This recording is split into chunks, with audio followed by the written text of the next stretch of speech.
본문 말씀 이사야 55장 10절에서 13절입니다. 10절입니다. 이는 비와 눈이 하늘로부터 내려서 그리로 들어가지 아니하고 땅을 적셔서 젖이 나게 하며 쌀이 나게 하며 파종하는 자에게는 농사를 주며 먹는 자에게는 양식과 주와 같이 내 입에서 나가는 말도 이와 같이 헛되이 되게 돌아오지 아니하고 나의 기뻐하는 뜻을 이루며 내가 보낸 일에 형통함이니라. 너희는 기쁨으로 나아가며 평안의 인도함을 받을 것이요 산들과 언덕들이 너희를 바라고 들에 모르는 나무가 손뼉을 칠 것이며 잣나무는 가시나무를 대신하여 나며 화석류는 찔레를 대신하여 나올 것이다. 이것이 여호와의 기념이 되어 영영한 표징이 되어 끊어지지 아니하리라. 아멘. 마태복음 13장 1절에서 17절입니다. 1절입니다. 그날 예수께서 집에서 나가사 바닷가에 앉으시니 큰 무리가 그에게로 모여들거든 예수께서 배에 올라가 앉으시고 온 무리는 해변에 서 있더니 예수께서 비유로 여러 가지를 그들에게 말씀하여 이르시되 씨를 뿌리는 자가 뿌리러 나가서 뿌릴새 때로는 길가에 떨어지매 새들이 와서 먹어버렸고 때로는 흙이 얕은 돌밭에 떨어지매 흙이 깊지 않으므로 곧 싹이 나오나 해가 돋음에 타서 뿌리가 없으므로 말랐고 때로는 가시떨기에 떨어지매 가시가 자라서 기운을 막았고 때로는 좋은 땅에 떨어지며 어떤 것은 100배 어떤 것은 60배 어떤 것은 30배 결실을 하였느니라. 귀 있는 자는 들으라 하시니라. 제자들이 예수께 나와 이르되 어찌하여 그들에게 비유로 말씀하시나이까. 대답하여 이르시되 천국의 비밀을 아는 것이 너희에게는 허락되었으나 그들에게는 아니 되었나니 물을 있는 자는 받아 넉넉하게 되되 없는 자는 그 있는 것도 다 뺏기리라. 그러므로 내가 그들에게 비유로 말하는 것은 그들이 보아도 보지 못하며 들어도 듣지 못하며 깨닫지 못합니다. 이사야의 예언이 그들에게 이루어졌으니 일러스되 너희가 듣기는 들어도 듣지 못할 것이요 보기는 보아도 알지 못하리라.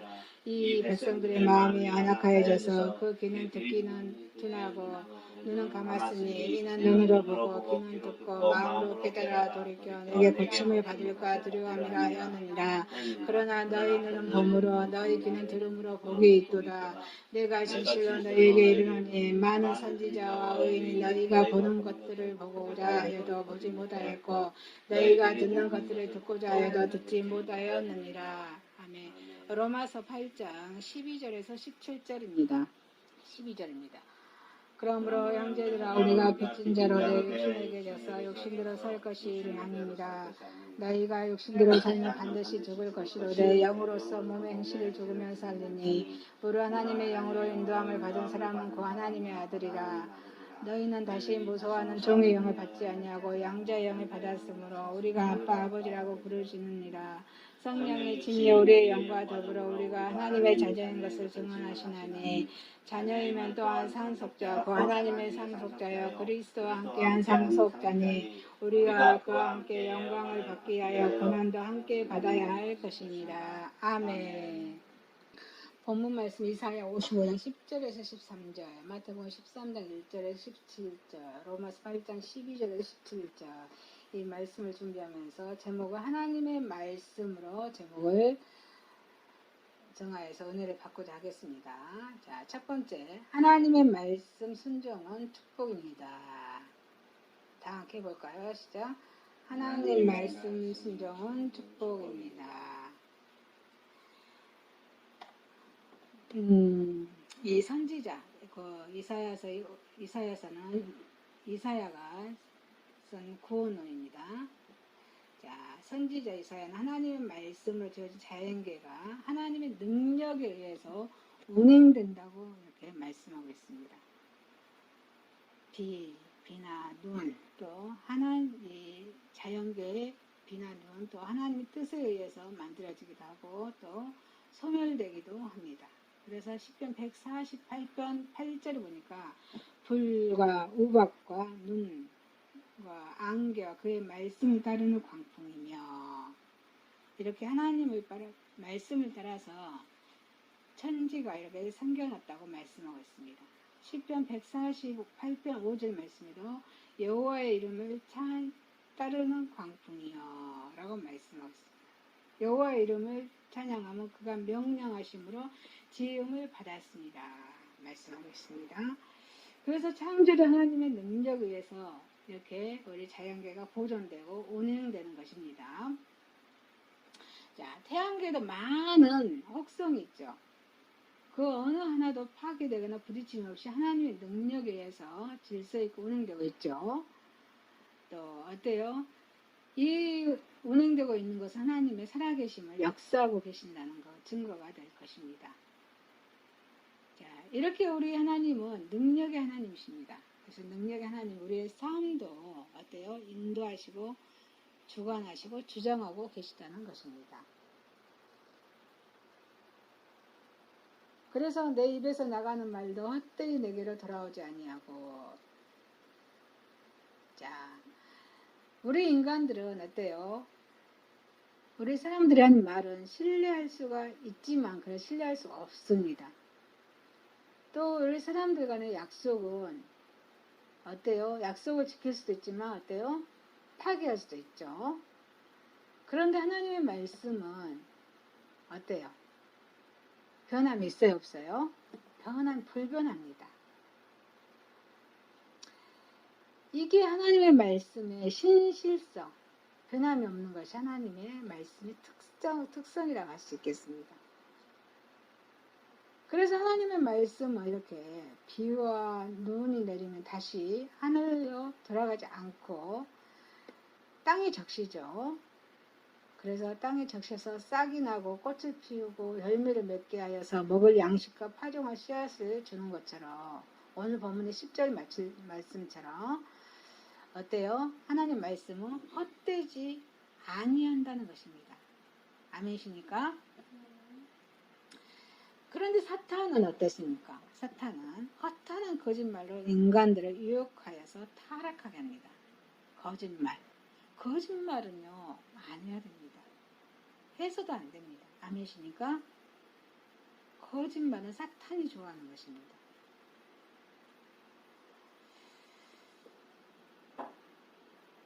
그래서 이 제약의 씨가 번져서 어때요? 인간의 입술은 남을 허리고 또 속이고 넘어지게 하는 걸림돌이 되어버렸습니다.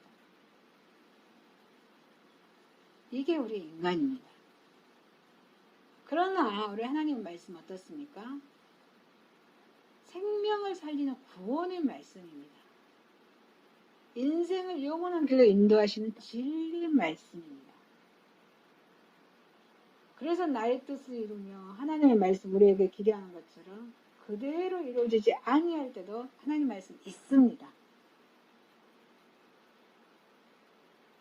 그러나 우리가 그 하나님 말씀 뜻대로 이루어지지 않는다고 해서 하나님의 말씀에는 신설치 못하는 것은 아닙니다.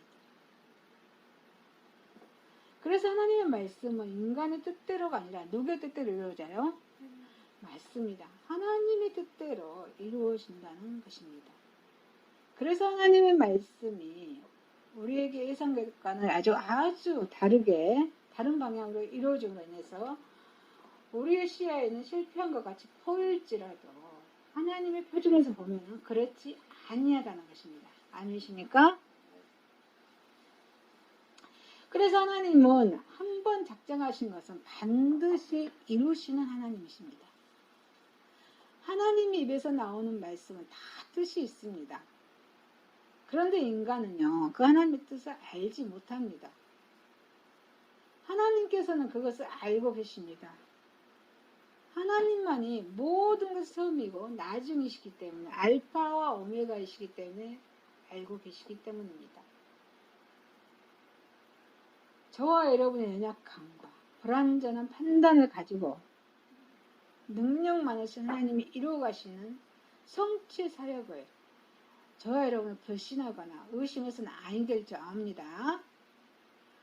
하나님의 신성한 입으로부터 나오는 말씀은 어때요? 자연의 섭리를 통해서 또는 또 선지자들의 예언과 이런 사도들의 증언을 통해서 또 예수 그리스도의 가르침을 통해서 저와 여러분에게 이미 전달되어 있습니다. 지금 현재에도 이 하나님 말씀의 전달의 사역은 어때요? 계속되고 있다는 것입니다. 현재형입니다. 그래서 하나님의 종들을 통해서 그리고 하나님 말씀인 성경을 통해서 저와 여러분에게 전해지고 있습니다. 이렇게 하나님 말씀은 성경은 여러 가지 방법을 통해서 저와 여러분에게 전달된 하나님 말씀은 어때요? 능력으로 또 성취되어 갑니다. 이게 하나님 말씀이에요. 시편 93편 5절 말씀에 여호와여 그들의 주의 백성을 짓밟으며 주의 소유를 공고하게 하며 라고 말씀하고 있습니다. 자, 우리의 눈에 보기 더디 실현되기에 하나님 말씀이 성취되지 않는 것처럼 보일 수 있습니다. 그래요. 그렇지만 우리의 부족한 안목으로 계산해서는 절대 안 된다는 것입니다. 내게 해가 되는 것도 또 이성에 맞지 않는 것도 하나님 말씀이면 다 그대로 이루어질 것을 믿고 바라는 저와 여러분의 신앙이 되어야 할 것입니다. 자, 시편 111편 7절 말씀에 이렇게 말씀하겠습니다. 그의 손이 하는 일은 진실과 정의이며 그의 법도는 다 확실하니 라고 말씀하고 있습니다. 이 말씀을 붙잡고 기도하는 저와 여러분이 되시기를 주님 이름으로 축원합니다. 그래서 하나님 말씀의 순종은 어때요? 형통함의 축복입니다. 순종이 축복입니다. 나의 멍에를 보낸 일에 형통하리라. 나의 명하여 보낸 일에 형통하리라. 말씀에 보낸 일에 형통하리라. 하나님의 약속하시고 가르치는 말씀에 아멘 하고 순종할 때 하나님은 그 순종의 결과로서 형통케 하여 주신다고 합니다. 여러분, 저도 고집이 있어요. 이기주의고 고집이 많이 있어요. 근데 이걸 하나님께서 한 걸음 한 걸음 내려놓게 하십니다. 그게 은혜지 않습니까?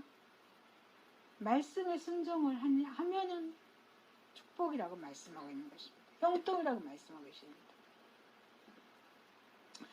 그래서 하나님께서 그 말씀으로 하여금 저와 여러분 형통케 하신다는 것은 말씀 그 자체가 마술적인 능력을 갖고 있기 때문에 그러는 것이 아니라 하나님의 말씀이 하나님께서 나왔기 때문에 능력이 있다고 말씀하고 있습니다.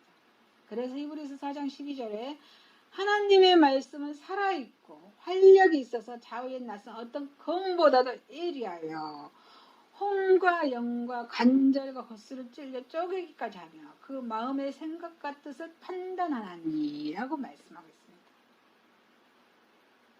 또 여호와의 말씀에 순종하는 사람은 그의 도모하는 모든 일과 그 행사가 형통한 사람인 것이라고 말씀하고 있습니다. 시편 1편 3절의 말씀에 그는 시냇가에 심은 나무가 철을 따라 열매를 맺으며 그 잎사귀가 마르지 아니함 같으니 그가 하는 모든 일이 어때요? 다 형통하리로다. 아멘. 그래서 하나님의 말씀에 이렇게 자발적으로 순종함으로 하나님의 축복을 받는 저와 여러분이 되시길 주님의 이름으로 축원합니다. 두 번째입니다. 하나님의 말씀의 전파는 어디를 중심으로 증거를 해요? 성경을 기초로 해서 전합니다.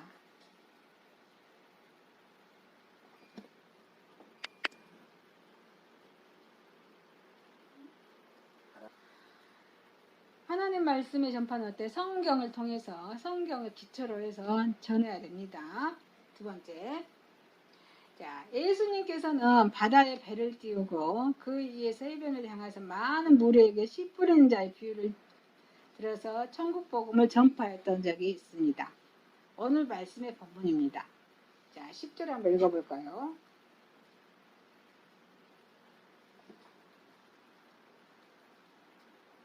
이사야 13장. 그래요. 예수께 나와 가로되 어찌하여 비유로 말씀하시나이까? 이런 질문은 아주 의아했을 것입니다. 상징적으로 인간적인 생각으로 마땅히 모든 설교는 사람들에게 이해가 되어야만 올바로 훌륭한 것이라고 볼 수 있습니다. 여기서 예수님의 비유는 말씀 어려워서 제자들은 정초를 쉽게 이해하지 않는 말씀으로 생각했습니다. 자, 보십시오. 예수님의 이 비유의 말씀은 어떻게 보면은 제자들은 많은 사람들에게 예수님의 신분을 알려주기를 원했을 것입니다. 자, 예수님께서는 신약에 와서 구원을 완성하시러 오셨죠. 우리 죄를 위해서 십자가에 죽으시고 부활하신 것 주님, 구원을 완성하신 우리 예수님께서는 권세 있는 말씀으로 많은 표적 등으로 인해서 인기와 영광을 보여주신다면 하고 그 제자들에게 또 어떻겠어요? 많은 영광이 될 것이라고 했습니다. 이때 당시에는 이 사회 풍습이 유대에 있어서 출세하는 길보다 훌륭한 스승을 두고 그 밑에서 배우는 것이고 그 자체가 바로 존경의 대상이 되곤 했기 때문에 이 예수님의 신분이 알려지기를 원했다는 것입니다. 제자들을 했다는 거죠. 12절 한번 읽어볼까요? 받아 넉넉하게 되되 없는 자는 그 있는 것까지 빼앗기리라. 자, 이 말씀은 언뜻 생각하기에 하나님의 공의를 벗어난 말씀 같기도 합니다. 그러나 이 말씀은 스스로 아브라함과 이삭과 야곱의 자손이라고 믿기는 착각했던, 자, 마태복음 11장 12절 말씀 보니까 8장 11절 12절 말씀 보니까 또 너희에게 이르노니 동서로부터 많은 사람이 이르러 아브라함과 이삭과 야곱과 함께 천국에 앉으려니와 그 나라에 본 자손들은 바깥 어두운데 쫓겨나 거기서 울며 이를 갈게 되리라. 자, 이 애식주의자들에게 하나님 나라의 비밀을 감추기 위해서 이 비유로 말씀하셨음을 역설에서 이렇게 말씀하신 것입니다. 자, 이렇게 예수님은 인간의 인기나 영광에 영합하기 위해서 설교를 하시는 분이 아니십니다. 이렇게 예수님께서는 비유로 말씀하신 이유는 하나님께서 원하는 자에게만 하늘의 비밀을 들려주고자 하셨기 때문입니다. 그래서 제자들의 질문에 예수님께서는 그곳에 모인 무리들의 특성을 설명하십니다. 이때 이 무리들은 예수님의 설교보다는 무엇을 더 관심이 있었을까요? 많은 병자들의 병 고침을 받는 소문을 듣고 병의 치료를 위해 모였던 사람들, 또 어때요? 이적과 표적을 보기 위해서, 또 예수님을 책잡기 위해서 모여든 사람들이 진실된 마음으로 예수님의 말씀 듣고자 나온 사람들보다 훨씬 많았습니다. 이렇게 무리들은 안악하여서 귀가 둔해져 있었습니다. 마치 눈을 감은 것과 같았다고 15절에 말씀하고 있습니다. 여러분들도 병 고치기 위해서 모입니까? 이적과 표적을 보기 위해서 모입니까? 예수님은 이거를 책망하십니다. 그래서 예수님은 저희가 보아도 보지 못하고 들어도 듣지 못하며 깨닫지 못함이라고 말씀하십니다. 이렇게 전에도 많은 기적을 보았고 또 보여준다 할지라도 예수님께서 어때요? 그들이 하나님의 아들이시요 메시아라는 사실을 깨닫지 못함을 이미 갈파하고 있습니다. 수없이 예수님 하나님의 아들이요 메시아라는 사실을 전파를 하죠. 근데 이 무리들은 거기에 관심이 있어요? 없어요? 없어요. 병 고치고 기적과 표적에만 관심이 있었던 것입니다. 어떻게 하면 예수님을 찾아가서 죽일까 하는 거에만 관심이 있었던 것입니다. 그래서 진정으로 심령이 갈급한 자는 이 비유의 말씀을 통해서 하나님을 발견한다는 사실을 예수님은 또한 알고 있었습니다. 심령이 갈급한 자가 되시기를 주님의 이름으로 축원합니다.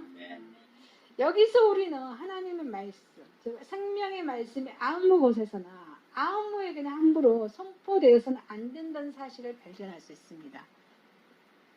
그래서 성경은 마태복음 7장 6절 말씀에 거룩한 것을 개에게 주지 말며 너희 진주를 돼지 앞에 던지지 말라. 너희가 그것을 발로 받고 돌이켜 너희를 찢어 상할까 염려하라고 교훈합니다. 예수님께서는 비유로 말씀하신 것이 이사야의 예언에 의한 것임을 밝힙니다. 예수님께서는 행동 하나하나를 성경 말씀에 기초하셨습니다. 그래서 마태복음 26장, 첩보장이죠. 54절 내가 만일 그렇게 하며 그런 일이 있으리라 한 성경이 어떻게 이루어지겠느냐 하시더라. 또 마가복음 14장 49절에 여기 첩보장이죠. 네가 날마다 너희와 함께 성전에 있으면서 가르쳤을 때 너희가 나를 잡지 아니하였도다. 그러나 이는 성경을 이루려 함이라 하시더라. 이렇게 만약에 예수님께서 모든 말씀과 행동을 성경에 기초하지 않았다면 이 예수님은 진정으로 하나님께서 구약 성경을 통해서 약속하신 메시아가 아닐 것입니다. 저와 여러분은 하나님께서 우리의 삶의 기준과 방향을 성경에 기록하셨으며 또 어째 우리를 인도하시기 위해서 오늘도 성경을 사용하신다는 사실을 알아야 될지 믿습니다. 그래서 복음을 전할 때 어때요? 하나님의 말씀을 전할 때나 가르칠 때는 그 내용을 반드시 성경의 기초에서 성경을 기초로 해서 전하는 저와 여러분이 되시기를 주님의 이름으로 축원합니다. 자, 세 번째입니다. 하나님의 말씀의 인도함을 받아야 합니다. 하나님의 말씀의 인도함을 받아야 합니다. 너희가 육신대로 살며 반드시 죽을 것이로되 영으로서 몸의 행실을 죽이면 반드시 살리라고 말씀하십니다. 육신의 생각은 죽음입니다. 하나님과 원수가 됩니다. 그래서 사망에 이르게 됩니다. 그래서 육신에 있는 자들은 하나님을 기쁘시게 할 수 있어요? 없어요? 없습니다. 갈라디아서 5장 9절에서 19절에서 21절 한번 다 같이 읽겠습니다. 육신의 생각들이죠. 5장 성령의 열매 앞에입니다. 육신의 생각 19절에서 21절입니다.